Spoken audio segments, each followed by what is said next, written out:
Thank you so much, everyone, for being here. And like Mary Sue said, today is about learning. So our objectives for today is to have all of you learn about how to utilize the land banks as a tool for repurposing land, how organizations, individuals, and businesses can become qualified to do business with the land bank, and to hear about some best practices for researching and financing your projects. So today's agenda will entail a space for you to ask questions at the end of every section, so we encourage you to participate. There will be a couple of mic stands throughout the audience. So at the end, I'll give you a signal for you to step up. I'm sure Brian and Russ will appreciate you asking those questions now so that they don't get your emails and calls during the work week. So today I will be facilitating the program, so I'll be making introductions and keeping track of time. We see today as an introduction to the land banks, not at all intended to be a comprehensive tutorial. In fact, we will be looking to you at a later point for your input on additional workshop content. At your table, you should receive the resource guide, and so that is a reference for you at a later point so that you can revisit all of the topics that will be discussed today, so we encourage you to hang on to that. And just so that you know, the workshop will be videotaped and we will post it online in case you'd like to watch the program with it live. So we will, and so here is a snapshot of all the partners that helped us develop today's content. They've all brought their years of experience to figure out how to teach you how to do business with the land bank, and I hope that you will find their presentations helpful. So getting into so we're going to start with an overview of land bank goals, policies, and operations. On the panel will be Russ Wright. He's the first executive director of the South Suburban Land Bank and Development Authority. Under Russ's leadership, the South Suburban Land Bank and Development Authority has been awarded over $2 million in funding. Prior to joining the South Suburban Land Bank and Development Authority, Russ served as Director of Development and Programs for the nonprofit Chicago Metropolitan Housing Development Corporation. Welcome, Russ. We also have Brian White. Brian was named the Executive Director of the Cook County Land Bank Authority of January of this year. Brian spent most of his career working in nonprofit community development here in Chicago. We also have Brent Denton joining us. Brent is from Ansell's Lake. He provides legal counsel to the land banking authorities in acquiring, managing, and repurposing vacant and abandoned properties. Brent's going to be on hand throughout the workshop to provide answers to any legal questions that you have regarding the land banks.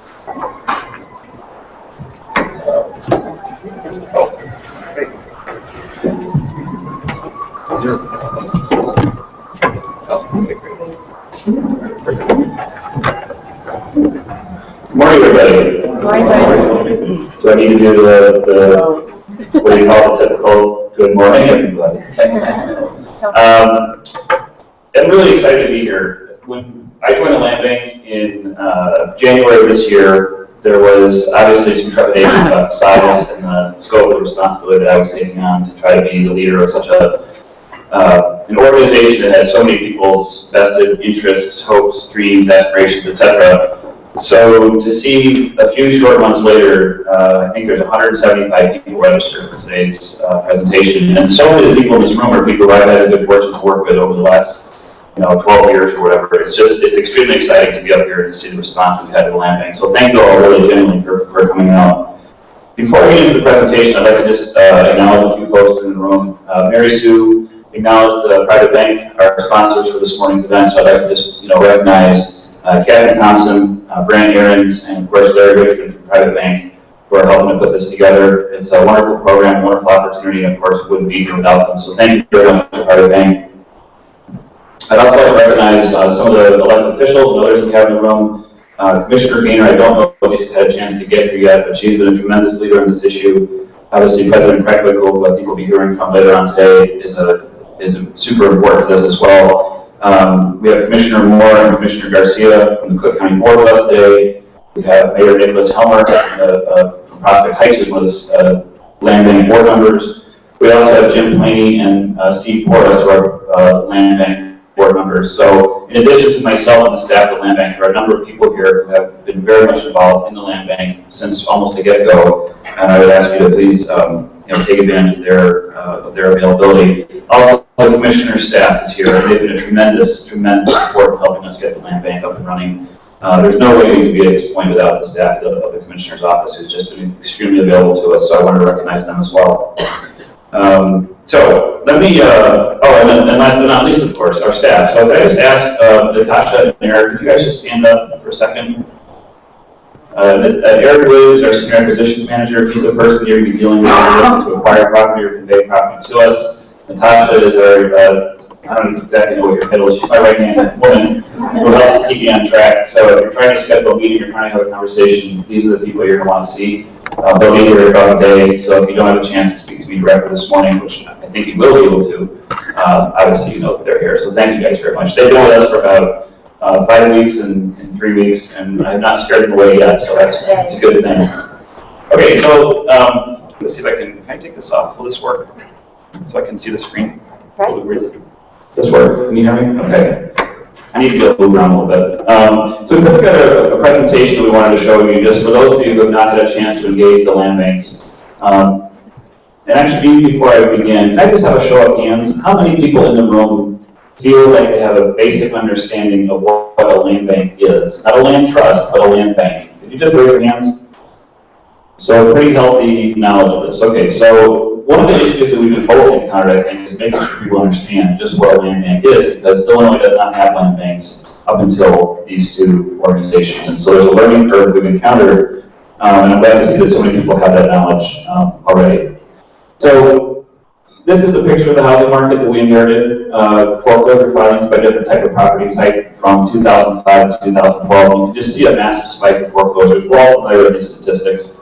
The issue with the land bank is that this was the context for the creation of the land bank, was how do you deal with this massive inventory of property that is getting bogged into the Cook County court system. Illinois, as a judicial state, gives a tremendous amount of attention to the rights of the homeowner. There's protections for tenants to make sure the tenants aren't being displaced unfairly. This creates a significant backlog within the court system. We have a lot of property that's accumulating that has either been abandoned, oftentimes to homeowners, when they get the foreclosure notice, they leave. We have properties where people have broken into those homes that have been abandoned and vacant. So we have a huge inventory challenge, and the land bank was created to try to help address this particular challenge. We also have, and this is a slide to show the city of Chicago, we also have a historic issue related to the population of the county. Cook County and the city of Chicago have seen population shift as well as population declines based on various economic issues, availability of jobs, quality of neighborhood schools, safety issues, access to transportation, the cost of housing, a whole variety of factors.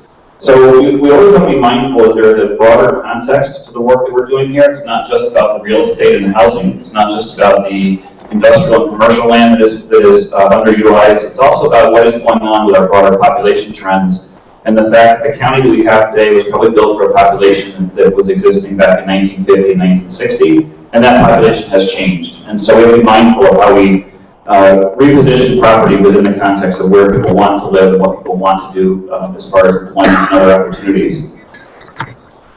The basic mission that I see when I came on board was to attack the huge inventory of vacant, abandoned, tax delinquent, foreclosed properties. I see my particular role in the local land bank. Our challenge is to bring the inventory down. So as we go through how we go about that, and then you start to engage the land banks, I hope you will see that we are open to many different suggestions and many different ideas, because our core mission is simply bring the inventory down, get this property back into productive use. Productive use isn't always going to mean that it's occupied. It may mean that there's property that has to be deconstructed or demolished and turned into vacant land for green space, urban agriculture, energy, solar farms and wind farms, and who knows what other types of things are going to be happening here. But basic idea that I see, the basic mission we have, is to reduce this inventory, get it back into productive use. We also want that use to be sustainable. So there are certain uses that are going to be interim or temporary uses. But the goal is really to have the land bank facilitate and be a conduit for repositioning of land and repositioning of property for the future, not just for the next 2 years, but the next 20, 30, 40 years. So how do we go about doing that? This slide basically shows that we will acquire, hold, and transfer interest in real property for the following purposes. So first one is, again, promoting redevelopment of the different types of property. We're focusing on vacant, abandoned, foreclosed, or tax delinquent. It doesn't mean that we won't look at properties that are occupied. It doesn't mean that we won't look at properties where the taxes are paid. It just means that our primary focus is going to be on those properties that have the most need for the intervention that we can offer. We want to make sure the work that we're doing is targeted toward neighborhood stabilization and community stabilization efforts. So a lot of the slow progress that you may have seen in the land bank, or maybe it seems fast to you, to me it sometimes feels slow, because people who know me know that I'm a little bit impatient. I like to get things done yesterday. But it's because we want to make sure that we're engaging communities and understanding what is it you guys are trying to accomplish, what is it that the community wants to see with this plan, how do we facilitate that transition. We're not going into neighborhoods or going into communities and just starting to acquire stuff without having engaged on some level with municipalities and community-based organizations. We're also looking at all different types of property.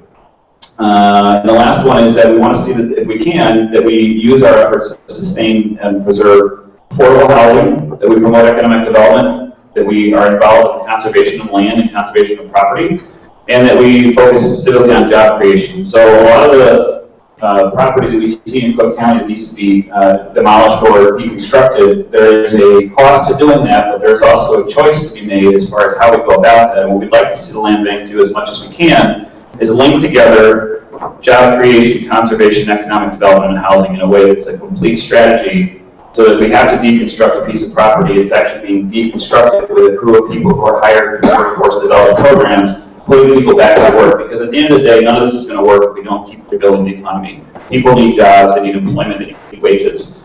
So those are sort of the key goals. When people ask me, what kind of projects are we looking for to work with, my response is, does your project touch on affordable housing, economic development, conservation, or job creation? If it does, those are great wins for us. If they don't, are there things we can do to link you up with projects or programs or activities that have those elements in them? It's not a requirement, but those are the goals we have. So in terms of how we work, the land bank is intended to be a countywide organization, countywide governmental unit working in partnership with local stakeholders. We work through the county's existing home rule authority. So the land bank was established through ordinance. There's not a statutory carve-out that gives the land bank exceptionally different powers than what already exists within ordinance or exists within state statute.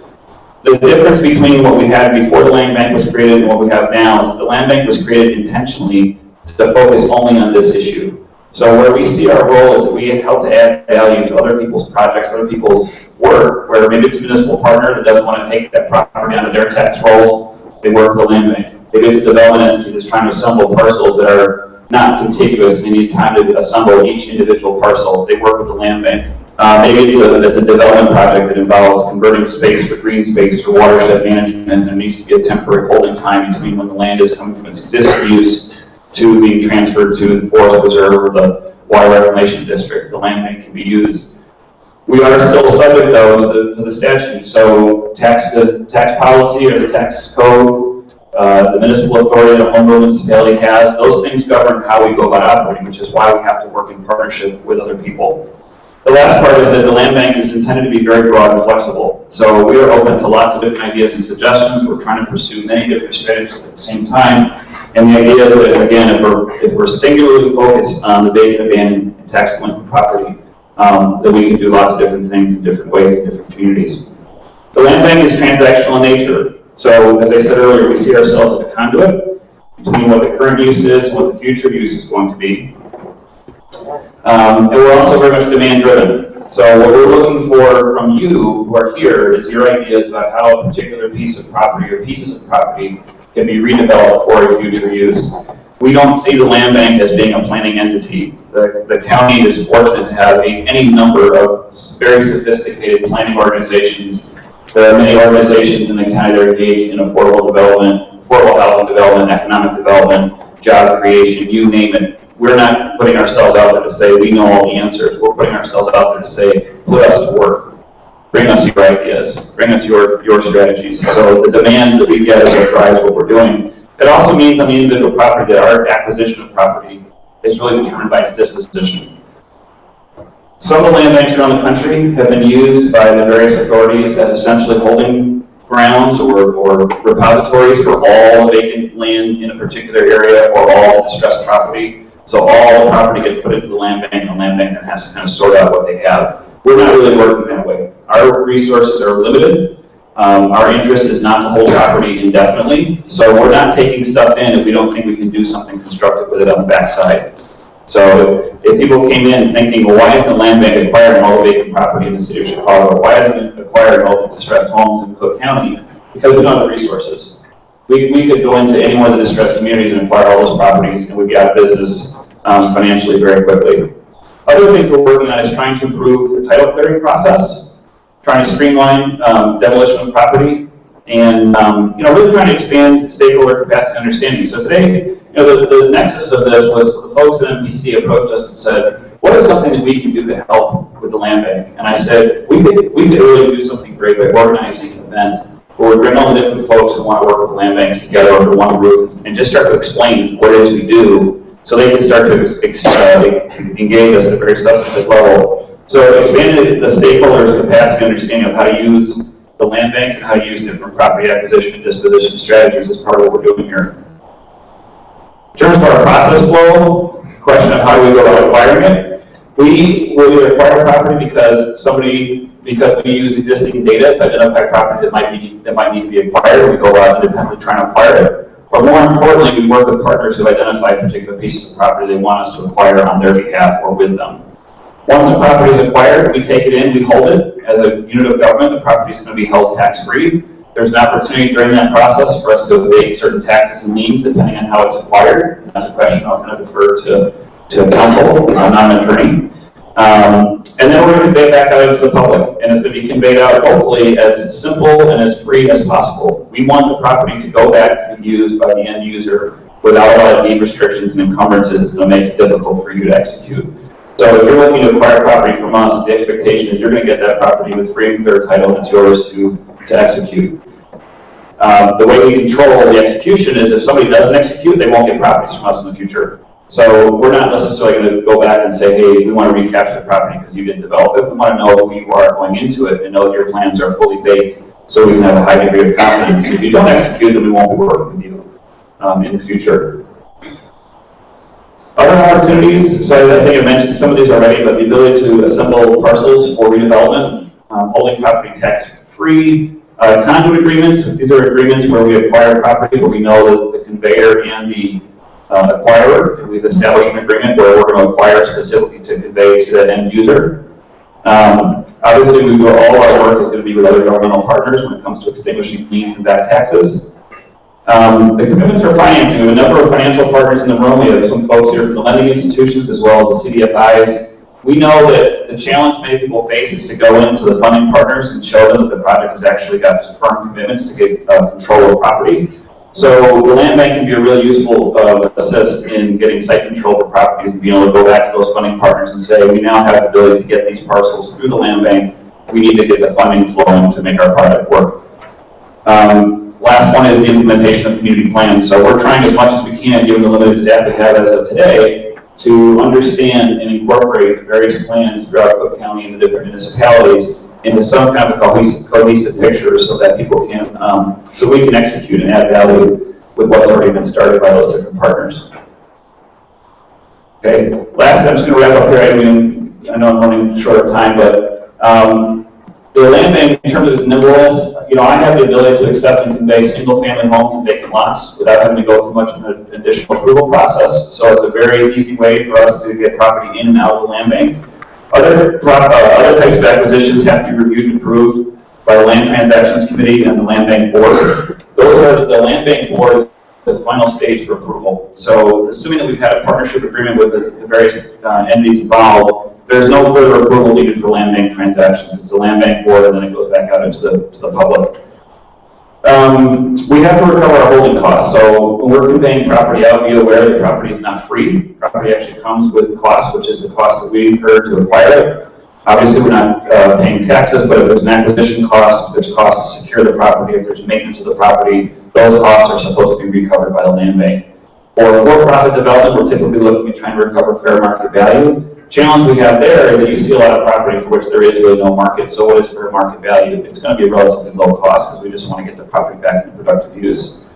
Lastly, keep it simple. Those that have worked with me, those that know me, I think I have a reputation of being relatively pragmatic. Sometimes I can get a little creative, but basically trying to keep it simple. So if your project does not have a role identified for the land bank, then we don't need to work together. I want to be really clear about that. If we cannot identify a value add the land bank brings to your project, then we don't need to work together. So it really requires thinking, what is it we're doing to make your project work better? And if we can't think of anything, then we just keep on going on to other projects. But we want to keep it simple. We want to, try to work to add value. So here are just some examples of some of the things we're looking at. So you see up here a transit development strategy in the western suburbs. Obviously, some of these pictures of the vacant properties where there's actually good housing stock. Chicago and Cook County are fortunate. We have a lot of well-built brick housing and big brick buildings that have great salvage potential. They just need people to come and occupy. Where we can't use the property, we end up with vacant lots. We have the ability to do urban agriculture and community gardens. There's a lack of green space and parks in many communities. And then the last slide shows us the rebuilding exchange, which is a way for us to take salvaged building material and put it back out into productive use for repurposed building material or other types of repurposed objects. So, closing out for my portion right now, in terms of how you can be engaged, we have monthly meetings. They're all open to the public. They're typically held at your MPC or another open location downtown. We have several committees, including our Land Transactions Committee, a Sustainability Committee, and a Data and Analytics Committee. And last but not least, and probably the most important of all of these, is if you're looking to get involved in the land bank, please review the land transactions policy and the ordinance that was used to create the land bank. Very important, it's very helpful for us, for you to understand what it is, it structures, how we work. Those that actually take time to read the land transactions policy typically come back and say, wow, this is actually what we can do. We can do these things under the policy. And I say, yeah, it's really designed to be flexible and nimble, and it's not particularly restrictive policy. There's a lot of room in there to order. If you don't read the land transactions policy, you're just missing an opportunity to get a head start on those different projects. You can sign up for updates on our website, click on landbank.org. And if you would like to schedule time about a specific project, obviously I'll be available to meet with you as time permits. So thank you very much.